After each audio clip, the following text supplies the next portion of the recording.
What did she catch her with? Choke? Do you know what kind of choke? The Darth choke.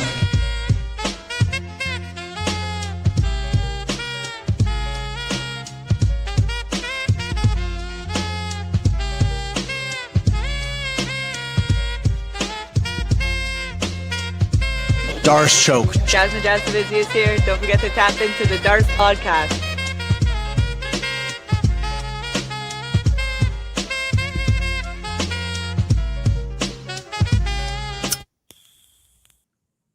Yes, indeed. Ladies and gentlemen, hands up, low guard, high guard, long guard, any guard, get your dukes up because the Darth podcast is back and UFC Fight Night is back too. We had a week off and we were all looking like the Pablo Escobar Narcos meme, just out there by our lonesome, nothing to do, but the fights are back and I'm here with my guys, Mr. Plus Money, Slick Montana, Cal on the ones and twos.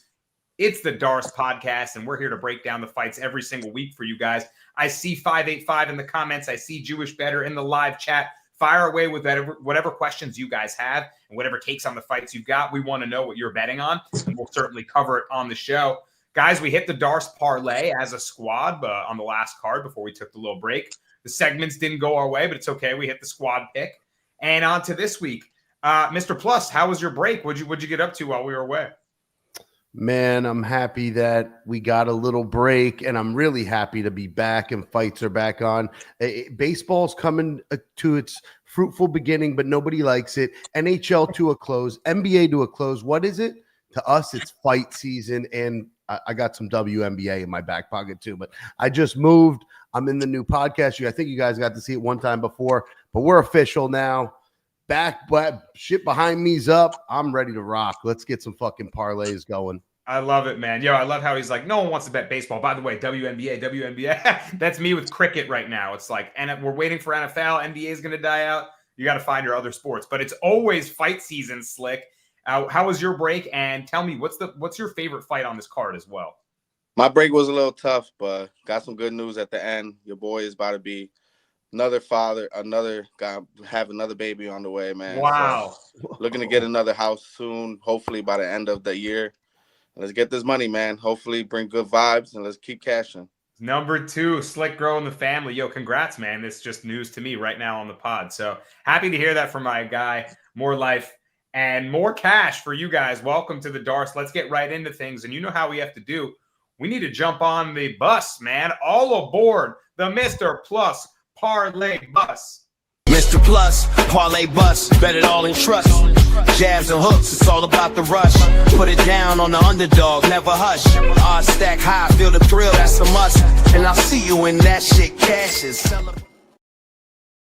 It's time to jump back on the bus. I got a plus 193 for you guys, and this shit is cashing. Let's get right to it. I call this Mr. Plus Bus the fade of all fades. That's right. I'm fading 3 fighters that are just going to absolutely lose. Fade number 1, we are fading the Dusko can. We've heard of the Tululan can before, but the Dusko can is its own chemical on the chart in chemistry class. Dusko is even weaker than Tululan, believe it or not. And this dude's face is an absolute punching bag. And I'm telling you right now, Zach Reese, although he's been up and down, 6'4", the length advantage, the leg kicks, the power in the striking. I think that he's going to beat the crap out of Dusko, the can, Tudorovich. Fade number 2 on the bus. I got to go ahead and fade Bruno Lopez. This guy hasn't done jack shit. We saw him get absolutely dismantled by Brenson Ribeiro. Bro, come on. That's a bad look. I just think Dustin Jacoby's fought way better level of competition, and this is going to be a problem for Bruno. Man, this guy has looked sloppy. He doesn't know what to do in there, and when he gets down into the later rounds, which is where Jacoby will pick things up, this guy just absolutely gasses out, looks terrible in there, and I just think an experienced Jacoby is going to easily beat the fade of Bruno Lopes.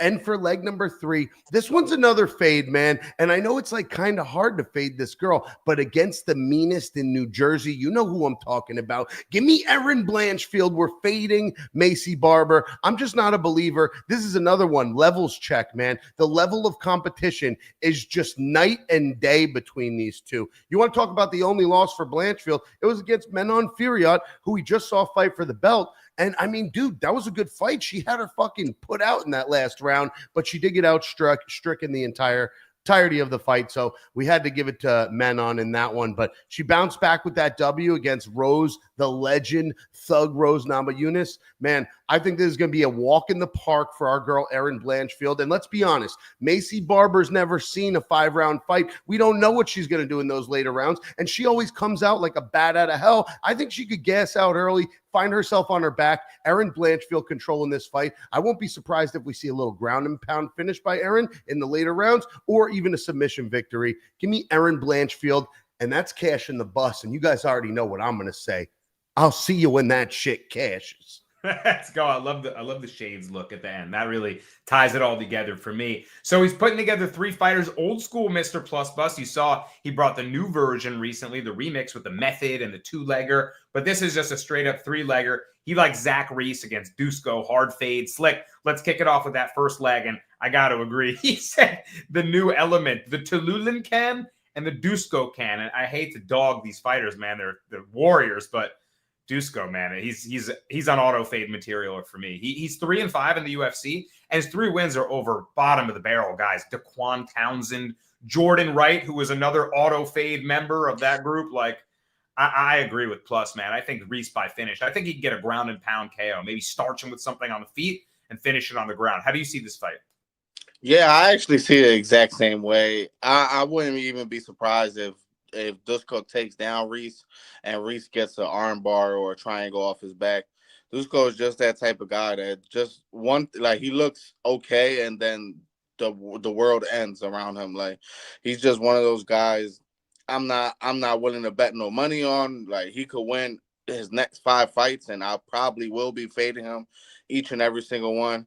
I'm not ready to bet on him on this fight. Zach Reese, for all we know, like, he looked okay against Asamat Bekowit, but we got to keep it real. Asamat came straight from the regional scene, probably had 13 ounces of steroids in him, and it looked like it when they faced off. Like, this guy was just jack shit. And even his last fight, he looked pretty good against Ryan Loder. So I'm not ready to say that, oh my God, he lost to Asamat, that's a bad loss. And then he lost to Cody Brundage, who once in a while, once in a year, once in 2 years, you get a slam knockout. And Zach Reese ended up being on that side. Yeah. Dusko, I've been fading him every single fight since his first win, I believe, in the his second win in the UFC. So I'm not ready to bet on him. Zach Reese by KO or sub, whichever one he wants. Keep the fade rolling. And the Darce podcast in the live chat, that's Cal on the 1s and 2s. He said, I might go with the fight to end in round 1. Reese finishes him for sure. I like Reese round 1 finish. I don't think it lasts too long. Mr. Plus Jewish Better's liking your method too. He likes Reese KO. He likes Aaron sub. And he likes Jacoby decision. So he's going with the Plus remix, throwing methods on each one of those legs. We certainly agree with the first one. Second leg, Dustin Jacoby slick. This is an interesting fight to me. What are your thoughts on it? Jacoby minus 185 favorite. Do you think he does work? Yeah, I just don't think that Bruno Lopez is going to have that one-shot power to really make Jacoby worry about entering the pocket with him. Like, we've seen Jacoby fight some good-ass strikers out there, like Menafield, like Roundtree, and the only reason he's losing fights is because he's getting knocked down or losing a critical moment in the round. Bruno Lopez, I don't believe he's as technical as those guys or even has as much power as those guys. We've seen in his last fight basically out wrestling a wrestler in Gaji Sulov, who everybody and their mom thought that wasn't really in the standards of those guys with the OV in their name. So I'm not too high on Lopez. We've seen him get knocked out by Brenton Ribeiro. We don't know what type of Bruno Lopez we're going to come in here. And if he tries to come in here and tries to go swing punches for punches with Jacoby, he's more technical. I trust Jacoby, and I see somebody said decision. I wouldn't be surprised if Jacoby knocks him out in the first round. Like Jacoby has, I believe like 5 or 6 knockouts in the first round. We've seen him knock out good, durable guys like Kennedy Nzechukwu, who's having a resurgence in his career. So I wouldn't be surprised if he knocks him out in the first round. And I honestly, I'm waiting for odds, but I will be sprinkling first round knockout for Jacoby. He's not really a late knockout type of guy. If it gets to that second and third round, it's probably Bruno Lopez clinching a little bit. I don't believe that he's gonna get Jacoby down. He might get him down, but Jacoby has great get-up game. So I'm not worried about him. If anything, everybody's going to say the age, but Jacoby was looking good against guys like Vitor Petrino and guys like Khalil Roundtree and guys like Alonzo Menafield. Like I said, he was losing moments. I don't believe Bruno Lopez is going to have those moments. So, yeah, I like Jacoby, but I like him by knockout. Wow, yeah, he does have a sneaky, stinging right cross. He's got a good jab, low kicks, and volume, and then he'll throw that right cross behind it and maybe catch you like he did Kennedy. Caught him early and cold in the first round, so maybe a knockout there even. And then the last leg, it's Erin Blanchfield. You know what that means, fellas. It's time to talk about the main event of the evening.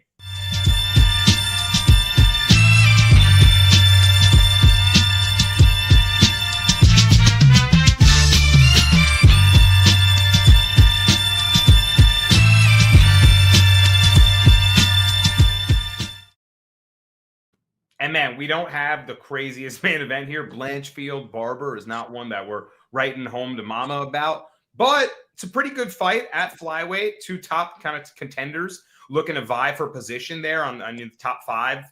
Pretty much Barber looking to make her way in. Blanchfield looking to get back towards a title shot. And Slick, I mean, I got to agree with Mr. Plus. I think Blanchfield does work in this one. He brought up the key point of Barber first 5-round fight. You know, Blanchfield's coming off back-to-back 5-rounders against Rosen and Fierro. Those are really good fighters with championship caliber experience. I think Blanchfield is successful with her wrestling in this one. I think Barber is likely to spend time on her back, like Mr. Plus said as well. And Blanchfield showed me durability and cardio that doesn't fade away over any of the rounds. She even hurt man on Fierro late in that 5th round with a kick and looked like she never really gave up on herself. So he mentioned something I like too. Barber coming out with a heavy blitz and kind of physicality. It's how she breaks her opponents. I don't think Blanchfield's one to get broken. So if that doesn't work early on, I think Blanchfield turns the tide in rounds 3, 4, 5. And that's how I see this fight going. Maybe 1-1 after 2, and then Blanchfield from there. Slick, how do you see this fight playing out? Yeah, I really love Blanchfield in this spot, man. I really think this is her rightful get-back spot because that Rose fight, she just really couldn't get off her offense how she really wanted to. Had good control time, but I just think this is one fight that I wouldn't be betting overs, and I'm honestly going to bet the fight to not go the distance because this is a fight that I just don't believe Macy Barber is going to stuff the takedowns. She's going to be able to, Erin Blanchfield is going to be able to move to that side position. And in that side position, she's able to dictate a lot of positions to where she controls. Like, just listen to these 4 names that I'm about to tell you that has taken down Macy Barber. Caitlin Chukagian, Andrea Lee, Jessica Ai, and Roxanne Modafferi. 4 of the worst. I wouldn't say Caitlin Chukagian was one of the worst, but 3 of the worst 4 girls that I would say that was in the UFC as of late. I'm not too high on, and she also has a 50% takedown defense. So for every takedown that Erin Blanchfield goes, she's gonna get at least 1 out of 2. And I'm high on her control time. I wouldn't even favor her in a 3-round fight. I just think she's gonna be able to take Macy down. And I'm honestly going to be sprinkling the sub. I just think there's going to be too many opportunities for Blanchfield in this spot to get the fight down to the ground and get the sub. So, yeah, I like Blanchfield and by submission. Wow, I think the sub is live. Mr. Plus, are you betting a method in this one? I saw Jewish Better likes the sub as well for Blanchfield. You think she can maybe rear naked choke her? I'm not sure yet because these girls can find themselves in a scrap where Blanchfield's just overpowering, and by the end of the 4th or 5th, she could ground and pound her. So I'm not sure I'm going to put anything on an exact method, but I might do Blanchfield rounds 4 and 5 or something like that. A late finish, perhaps. Yeah. Slick, do you know if Macy Barber has been submitted before? I'm looking at her record now. I believe she's been submitted 1 time, if not none, in the UFC. Well, you know what they say. This first, like, if she's getting taken down, and remember, she lost that fight to Roxanne Modafferi. That was a rough one. Modafferi, was much older than her. That was like a sticky kind of loss right there. No sub losses on her record, but it's always the first time for everything. Blanchfield could be the one to break that. All right, guys, we agree on Blanchfield in the main event, and you love to hear that. I think she dominates. We'll talk a little bit more about that later on. Next up, y'all, put your hands together because it's time for the Brasco breakdown.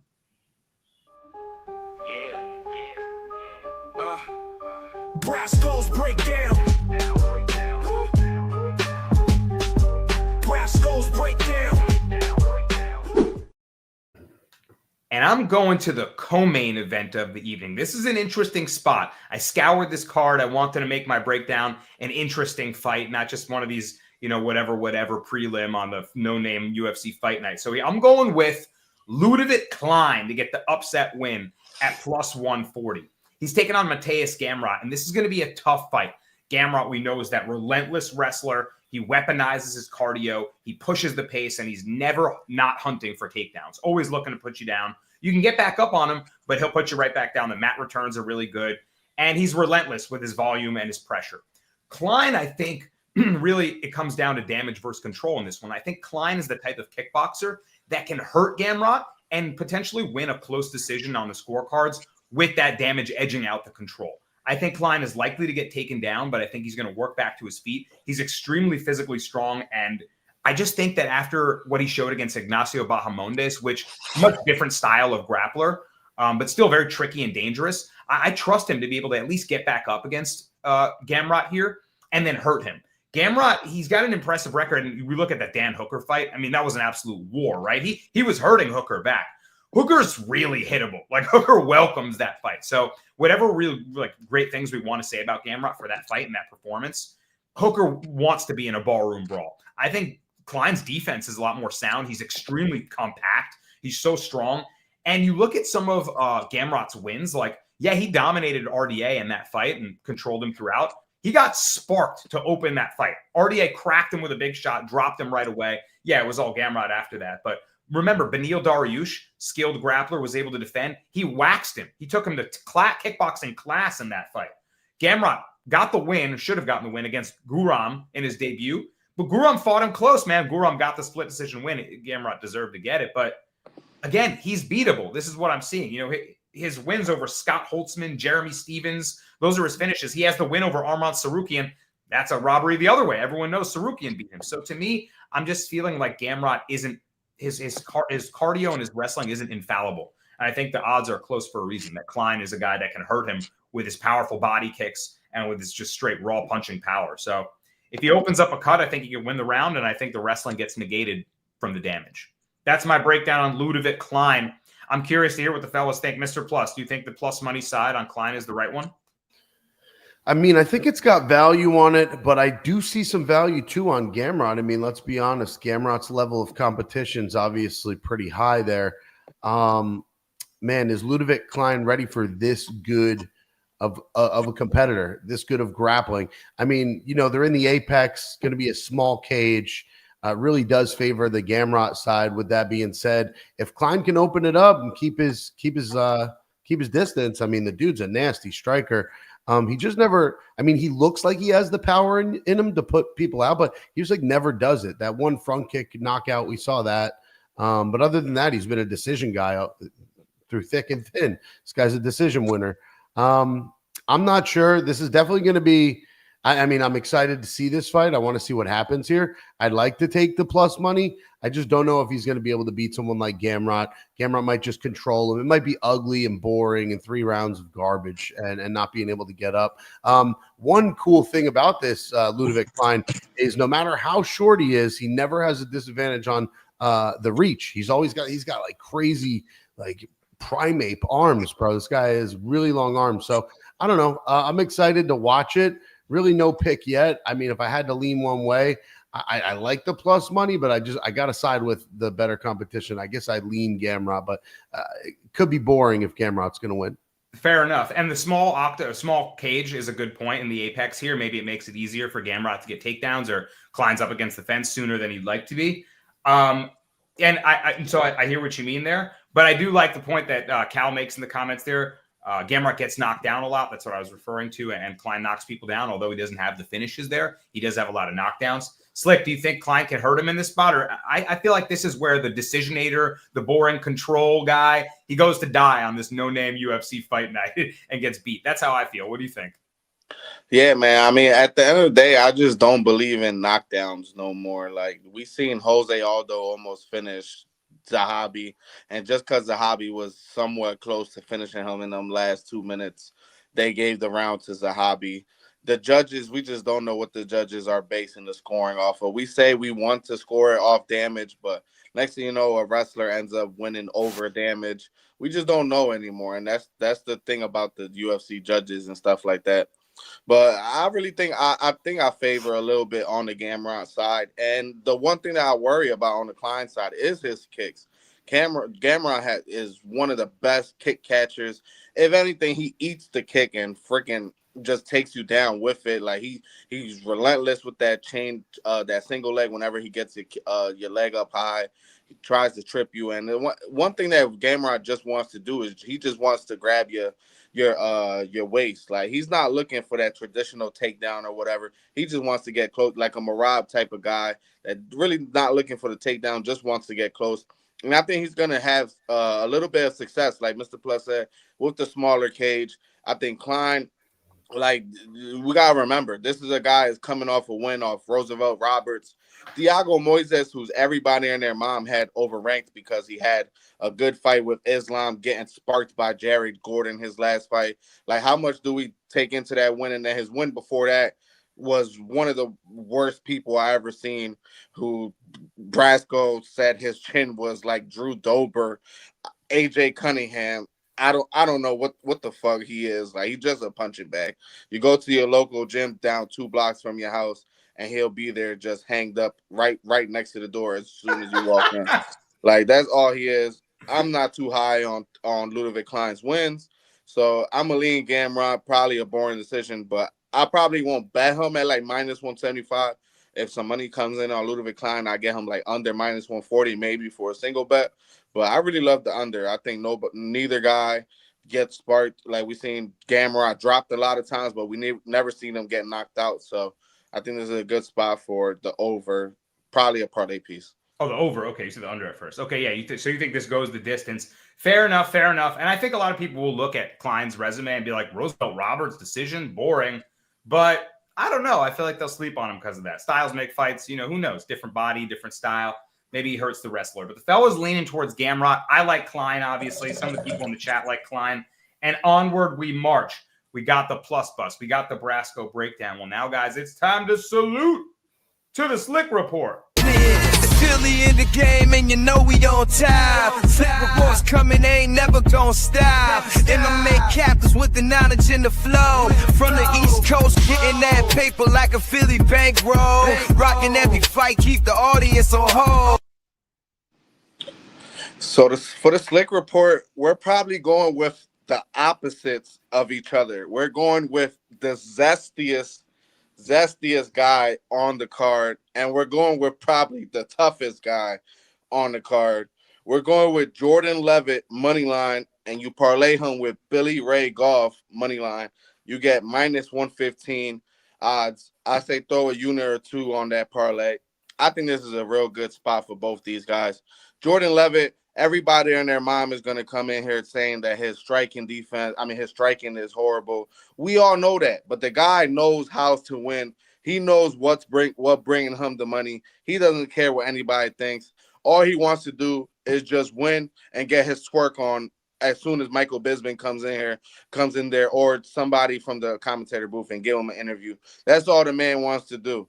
And then we got to give a concept on that fight, I just think Kurt Holloway has shown that his takedown defense is not as great as it used to be. He's one of those guys that he's willing to play off his back. That's the worst thing you want against a guy like Jordan Levitt that has all types of submissions in his arsenal, and he's not scared to, like, we've seen this guy tap out a guy in full mount in a reverse triangle. Like, he's going for all types of submissions. Kurt Holloway, 37 years old already. We've seen in his last fight, Alex Hernandez, for the death of him, got a takedown whenever he wanted him. And I'm just not too high on him to really knock out or really hurt Levitt to the point that he wins a round or wins 2 rounds in this fight. So I'm going to go with Jordan Levitt money line in that spot. And then Billy Ray Goff, I'm going with him against Ramiz Brahimov. This is a short notice fight in the sense that both these guys were supposed to fight other people, but both these guys were already supposed to fight on this card. I just think Ramiz Brahimov is probably odds agree with me in the sense that Ramiz Brahimov, he's first round bust, submission bust type of guy because he got a knockout against the corpse of Mickey Gall his last fight. But that was Mickey Gall in his retirement fight, basically. He retired after that fight. And then other than that, whenever this guy doesn't get that first round sub, he loses. I don't think he's going to get a first round sub over Billy Ray. Billy Ray has shown good body shots in the sense that I think the body shots would deter Ramiz Brahimov from really going in there full base in that first round. And Billy Ray I don't think he's going to knock out Billy Ray in that first round. I think Billy Ray is going to be able to get him in that second and third round, and that's where Billy Ray really takes over. So I'm going to go with Billy Ray, Goff, money line, and Jordan Levitt, money line. You get that minus 115. There you go. 2-leg parlay, minus 115, looking to just get near even odds, and he's got 2 fighters that you're very confident in. Billy Ray Goff, first up, Mr. Plus. Man, he's got a chin and a half on him. He will walk through the fire. And like Slick mentioned, opponents switched up for both these guys, so now they'll fight each other. Yeah, I think he can break Brahimaj. Brahimaj is a skilled grappler for sure, but I think the pressure is going to mount, the volume is going to mount, and Goff's going to break him. I say round 2 KO. How do you see it, Mr. Plus? I think the last-minute switch favors a guy like Billy Ray Goff, who just puts his head's chin down and does not boop, boop, boop. Like you said, walking through fire is a great way to describe Billy Ray Goff, man. And don't get me wrong, Ramiz Brahimaj, he looked pretty good in that last fight, but who did he fight? Mickey Gall? Come on, bro. 10 years too late. You know what I'm saying? So I got to agree with Slick. I really think the Slick report this week is a big mega lock, and I'm going to be putting some money on it. I really do like it a lot. I might add another leg because I'm a degenerate, but 100%, these guys are going in parlays. Billy Ray Goff to the moon. And let's talk about the other guy real quick. One of my favorite guys, the Monkey King here, Jordan Levitt. We all thought this dude, he said he was the zestiest guy on the card. We all thought this dude was swung the other way for a while. Turns out he's got a wife and kids. Doesn't mean he's not gay, but he has a wife and kids or something. His only 2 L's in the last 3 years are to Patty the Batty and Chase Hooper's, who on this new tear, right? Chase Hooper's looking really good as of late. Kurt Hollabaugh, on the other hand, loses to guys with any sort of grappling skills. I mean, Alexander Hernandez, the Trey Ogden loss. I mean, I like Jordan Levitt, man. He can grapple, and it's unfortunate when you lose to him because you get ass in your face, like Slick said, straight booty claps.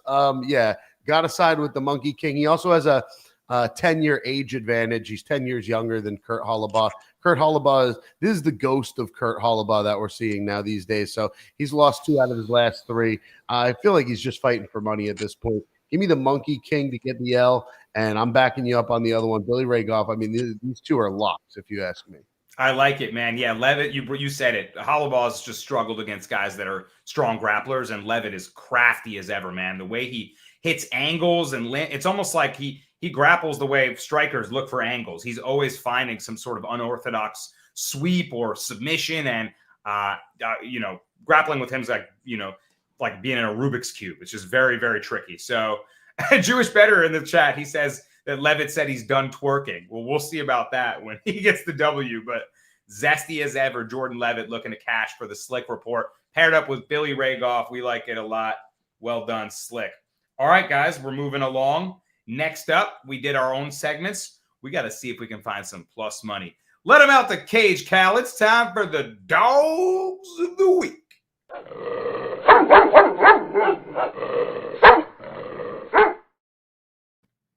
All right, Plus, I'm going to let you kick it off. You got an interesting fight to talk about. What do you got?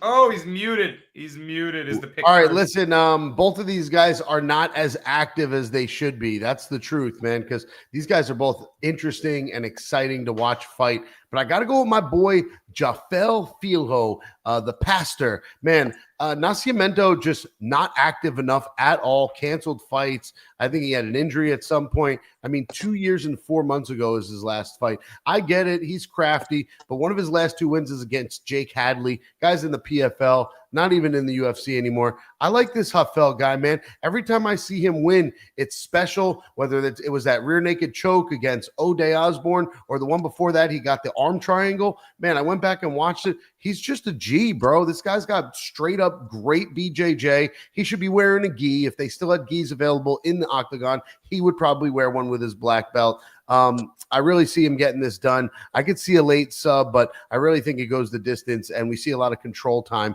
Give me Jafel Filho for the plus money dog of the week for me. Interesting, man. I got to say, I kind of like Nascimento here. My concern with Nascimento is he's been away for over 2 years. So what are we getting out of him? But when he is around, he's damn good, man. I think he's top 10 flyweight caliber. He's explosive, he's fast, and he's a great grappler. Even in his losses, he's been very competitive. So I think we'll have a really fun grappling matchup, and I think he can get past Filho. I think he can win by decision. But I agree, we're going to have some fun scrambles on the ground. Slick, what do you think of this? This is pretty close. I think right now Nascimento minus 150, Filho plus 130, pretty solid odds betting-wise. What do you think? I just can't believe that you really said a guy that hasn't been in the octagon damn near 3 years could be a top 10 flyweight. I think so. As like the guy really hasn't shown anything in the sense that outside of a close fight with Tagir Ulanbekov, who we don't even know how he's looking, Paiva, who he's winning wins off Carlos Hernandez, who I thought was pretty high on the submission train before that sub, and then next thing you know, it looks like he can't defend the sub to save his life. At least Jafel is probably the definition of a dog. Like, this guy will go into the fire. We've seen him get hurt by Barres to the body, still able to get the wits of him and get that takedown and get Barres down to the ground. My only concern with Nascimento is that we've seen him not have the edge in the grappling against Tagir Ulanbekov, and it was a close-ass fight. Now he's fighting a guy who we know is real decorated in the grappling. So if this fight is on the feet, I honestly believe that I believe Filho, with the pressure that he's going to bring into Alan Nascimento, is probably going to put something on his gas tank. With almost 3 years outside of the octagon, Filho, at least we know that he's going to bring that fight to Nascimento if it's on the feet. And if it's just a scramble fest, I trust my money on a plus money dog against two grapplers. So I'm going to lean Filho on this. Probably throw like a half a unit on him, if anything. And yeah, I lean him plus money. Fair enough. Jewish Better with the Inside Podcast joke in the live chat. If you know, you know. Jaffe Filho, Slick likes it. That's plus his dog of the week. Slick, who's your dog of the week this week? It's not exactly a dog, but it's pretty close, right? Yeah, I mean, I was, I just had a little busy week. I was going to give the dog of the week to Brasco earlier in the week, but next thing you know, I ended up waking up this morning and she was a favorite. So slight dog of the week, but we're going with Macy Chiasson in the spot over Caitlin Vieira.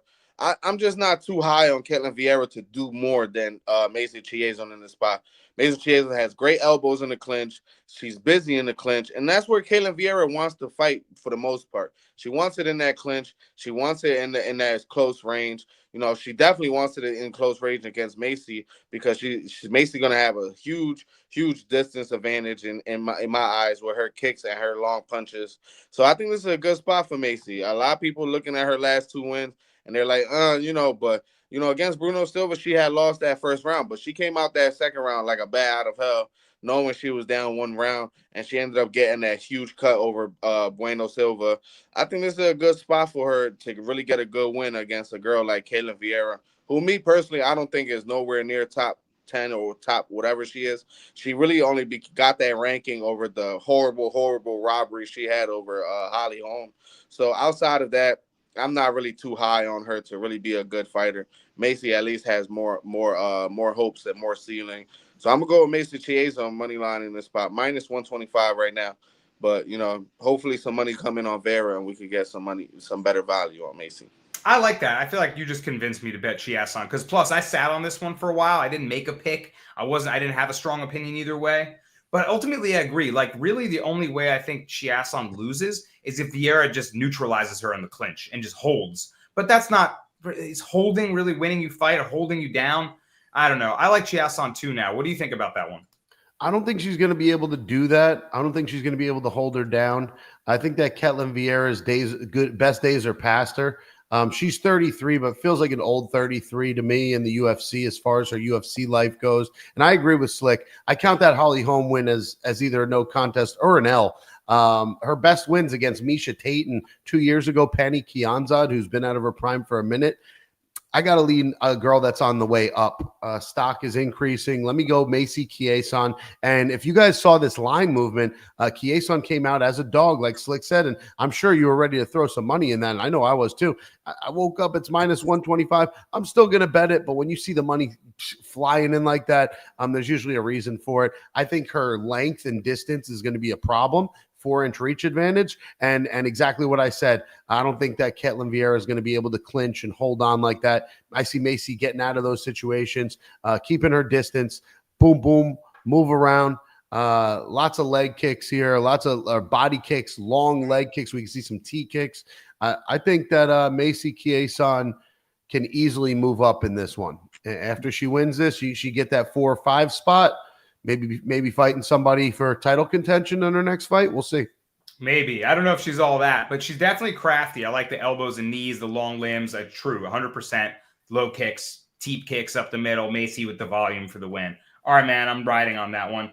My dog of the week is technically Ludovic Klein because that was the Brasco breakdown. It's my favorite underdog on this card. But I don't know, man. I hate to go against the plus bus. I just have a weird feeling about Jacoby getting dropped in this one. Like, Lopez is certainly the worst striker. Technically, Jacoby laps him.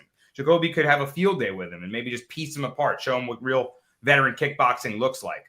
I just have a feeling he's going to get starched and clipped. Like, Menafield is not near the striker that he is. Menafield dropped him like 3 times. You know, Reyes hurt him, knocked him out hard. I feel like he's taking some damage. He's getting up there in age. And skill for skill, Jacoby washes Lopez.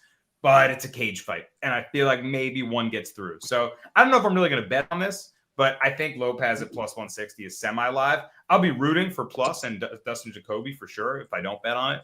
My dog of the week, just for shits and gigs, I'll say Bruno Lopez. Weird feeling there. Slick, or no, I'll let plus retort that. Is Jacoby washing him? You can tell me why. No, I mean, fair enough. I get it. You know, Jacoby hasn't looked his best. There was a time where Jacoby was like, not the man, but he was like on his way up.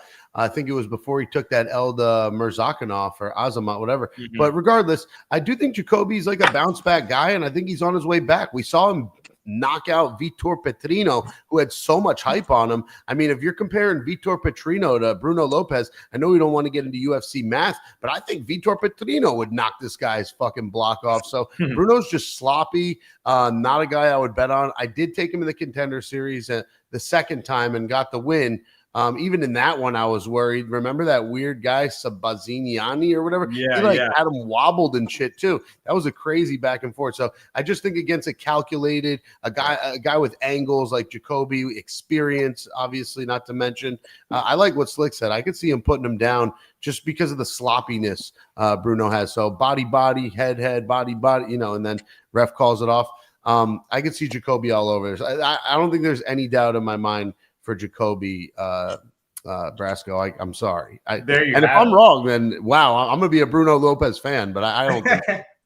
No, like I said, I'll be rooting for you because I don't know if I'm betting this one, but we're just a feeling for me. All right, guys, it's time to come together. It's time to lace them up and cash you guys a Darce parlay.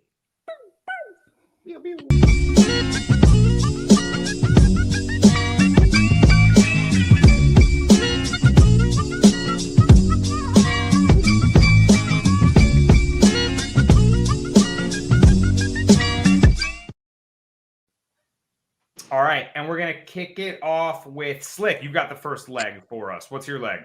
We're going with Billy Ray Golf. Money line over Ramiz Brahimov in the spot. I think he gets a second round knockout. Easy enough. Billy Ray Golf, round 2 KO. You heard it here first. Plus, you're next up. What do you got? All day, just sticking with one we already talked about. Give me the Monkey King to add to this week's Darce parlay. That's Jordan Levitt for the uninitiated. The Monkey King, Jordan Levitt. All right, guys, we're going to close it out with Aaron Blanchfield Medovovich, whatever you want to say. Straight up New Jersey to Dagestan. The wrestling is going to win her this fight. She's taking Barber down, and Barber's staying down for those rounds. Out-dogging her in a 5-rounder. I like Blanchfield decision, but the fellas like finish. But I think she gets it done on the money line to close out a Darce parlay for us. And that's plus 168. So pretty good work right there. We got plus 220 last week or last event. Let's see if we can run it back, guys. All right, and there's your parlay. Put them all three together. Billy Ray Goff, Jordan Levitt, Blanchfield. You get a solid ticket right there. Let's cover the last few fights we haven't yet, guys. It's time for the honorable mentions.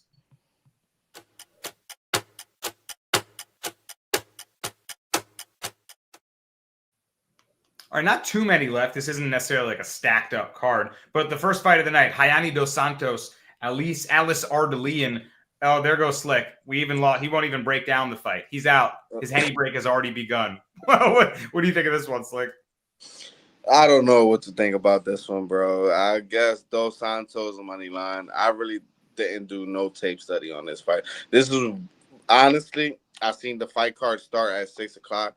And I told myself, don't turn on the TV until like 6:30, 6:45, because I really don't know. Like Dos Santos, by I guess not having an OnlyFans. Yeah, at this point, I think Ardalian is not UFC level, and not to say that Hayani Dos Santos is some future champion, but I think she's just a slightly more talented fighter, and that's how I see it. Dos Santos for me too. Plus, what do you think? Yeah, this Dos Santos chick had some amazing wins in Invicta. No, I'm just kidding. Yeah, this fight fucking blows. I'm going Dos Santos only because she got the bad end of 2 split decisions her last 2 out, and the Alan Carr one's not looking horrible. Peugeot Tomar. Yeah, nah, dude. This is I'm gonna be fashionably late to this card. I'll be the only one watching it then. Second fight, Balaji Oki, new opponent now. He's fighting Michael Aswell. Honestly, my guy Jewish Better, he's in the live chat right now, and he brought this one up to me. He says he thinks Aswell's live at plus 285, and I'm looking at that number. Yeah, short notice fight, but Aswell's kind of a dog from what I remember about him. Plus 285, Mr. Plus. Any thoughts on him taking on Oki? Yeah, I just saw this switch before we started. Do you remember the Contender Series fight with Brogdon Grad? That was a scrap and a half. Bro. Absolute fight of the night if they had one for Contender Series. Yeah, I mean, I think Aswell's probably live too, although I feel like they want to set this Blagioki guy up for a victory. Short notice coming in, smaller guy. It's going to be a tough one, but I'm not putting it past them. I saw that Brogdon Grad scrap. That was great. Yeah, Chris Duncan L. Okay, acceptable. I don't know, man. I skipped this one for a reason. What weight are they fighting at? Anyone know? I see what Slick. Any thoughts on that one? Because I remember, I heard they might have a catch weight at 155, but I'm not 100% sure. Right, because I know you've been high on Grad in the past. You've cashed some tickets on him, and I know you must remember that fight. He was in a dog fight with a dog like Grad. Just proves Aswell's toughness. So that alone to me stuck out for the price, but it is really short notice. Stylistically, what do you think of Oki, the kind of primary striker versus Aswell? I mean, once I've seen a fight with Aswell, I have to look into it. I've seen this change earlier in the day, and I watched some tape on both these guys. And I honestly think I'm going to take a small shot on Michael Aswell. Like, I think Oki, a lot of his fights, he lands those big shots, and he's able to take advantage of it. One thing we know about Michael Aswell is his chin is out of this world. He has a great chin. And then even his other loss, a lot of people don't even know. This guy has fought Yadir Davao, a guy that just fucking smoked Connor Matthews in that first round just, a week or 2 weeks ago. So this guy has been fighting good-ass fighters. So at this price, like, I understand, like, this could be like maybe a short notice price. So I might have to look into Michael Aswell, look into some interviews, look into some camps to see if he's really been training. And right. If he has, I have to take a sprinkle on him. Like, we just seen Balaji get subbed by Chris Duncan. And at the end of the day, Chris Duncan is a great submission guy. but to just have the wits of just to have the success in the striking and then try to go into the grappling, I don't know why he did that. So Yeah. Fight IQ problems at minus 400. I don't want to bet on a fight IQ problem type of guy. And he's new to the UFC too. It's not like a veteran guy that's been in the UFC, has fought a couple times already against a guy that has never fought in the UFC. Like, you could honestly say this guy has fought UFC caliber fighters, and he had a UFC type of debut with Blqnchfield. This guy threw almost 250 strikes against Blqnchfield. So, hey, plus money, I'll take a small sprinkle. That style, that kind of attitude and relentlessness at this price, that's all you got to say, man. So shout out Jewish Better, who's still firing away about it in the chat. And he says up a weight class on short notice. It's an uphill battle, but he's a scrapper. And I think I'm down with it too. We got to talk about Andreas Gustafsson versus Trevin Giles. Mr. Plus, I know you're a big Contender Series guy. This guy Gustafsson looked like a dog on Contender Series, man. Just talking about relentlessness and pressure. He brings that dirty boxing in the clinch. He's getting Trevin Giles, a guy who's fought a lot of really good guys. Fought Dricus, fought Dolidze, fought some talented middleweights. And this one's going to be at a catch weight, I believe, 180, I believe. So Giles, what do you think about him? He's pretty good boxer, snappy jab, but Gustafsson's got the pressure. So yeah, I think everybody's going to be high on Gustafsson, just because of a Contender Series victory. And I'm not saying it wasn't impressive; it was great. But yeah, you're talking about Trevin Giles, the guy who he lost to Mike Malott. I mean, I talked shit about Malott, but he looked good in his last fight. They went the distance. He had his moments. Carlos Prates before that. Gabriel Bonfim when he was on his way up. I mean, he got caught by one of those guillotines. I don't know, man. This guy's not bad. He's got snappy jabs. Definitely knows how to keep his distance. I think it might be tight in that little octagon there because we're in the apex. But yeah, I could see a world where Trevin Giles wins this fight. Just outpoints him, keeps his distance, gets up if he gets taken down. I don't know. I'm not that high on Gustafsson. Obviously, I like him and like what he did on the Contender Series. But I mean, you're putting him up against the guy who's got what? How many UFC fights does this guy have? 14. Yeah, wow. I was gonna say he's got to have like 9 or 10. 14 is crazy. So he's experienced for sure. Slick, he's probably the better technical striker, right? He's got pretty good boxing technique. He can just be a bit low volume sometimes. So my concern is that he'll just be fighting off the cage, and that's where Gustafsson does his best work. I think the dirty boxing is going to give him problems. But if you think Giles can maybe box him up at kind of mid-range and piece him, I just don't believe that, man. I really think that, like you said, the low volume is going to not be in Trevin Giles' favor. Like, I think you need to have a high volume type of striker against Andreas Gustafsson, because the guy will eat 2-3 punches just to get close to you. The one thing that we know about, it was funny because Dana White was like, yeah, I really didn't like his style. This guy elbows you to death in the clinch. Like, people, if you really want to watch something, just watch that Contender Series fight or watch any of this guy's regional scene. I really think this guy is like Gene Silva. He really has like a small demon inside him that really takes care of him once he enters that cage, because this guy just doesn't react to punches. And Trevin Giles just doesn't have anything outside of a jab. He has a good snappy jab, but what's the thing about him in every single fight outside of, Preston Parsons and Louis Koski? He looks good until he doesn't. Once the fight gets closer to the second and third round, his movements start getting shorter and shorter, and people are ready to cut the cage on him. And Gustafsson is able to get that cage push early in the fight. I don't know what Trevin Giles is able to eat anymore. This guy is getting knocked out by anything that somebody throws at him. Mike Malott was probably the scariest I ever seen Mike Malott in his last fight, and Trevin Giles didn't even take advantage of it. No takedowns on Mike Malott way, and still wasn't able to take advantage of it. So I think he loses this fight by like second or third knockout, and he goes to being a full-time police officer. You see Officer Giles in the chat just says Jewish Better. He's a police officer, so you got to respect him, keeping the streets safe. But two jobs gonna be tough. Yeah, I think he said he's full-time fighter now, but man, I think Gustafsson, like you said, that toughness is gonna get him into the clinch where he does his best work. I missed minus 150. He's up to minus 180 now, so I think that's the right line personally. All right, y'all. We covered this whole UFC fight night, Blanchfield versus Barber card. You got picks from Mr. Plus, parlays and such. You got plays from Slick. You got plays from your boy. You got Cal firing off in the live chat, along with Jewish Better, 585, JB and company. We appreciate you guys. If you haven't hit the like button, hit it on the way out. Help the show grow. Be subscribed. Be with us every week to break down these fights and get the bags, as Mr. Plus said. We deliver this analysis, MMA content every single week, and we hope to see you back for the next one. On behalf of Mr. Plus, Slick, and Cal, it's your boy Brasco Best. We say peace from the Darce Podcast. What did she catch her with? Choke? Do you know what kind of choke? The Darce.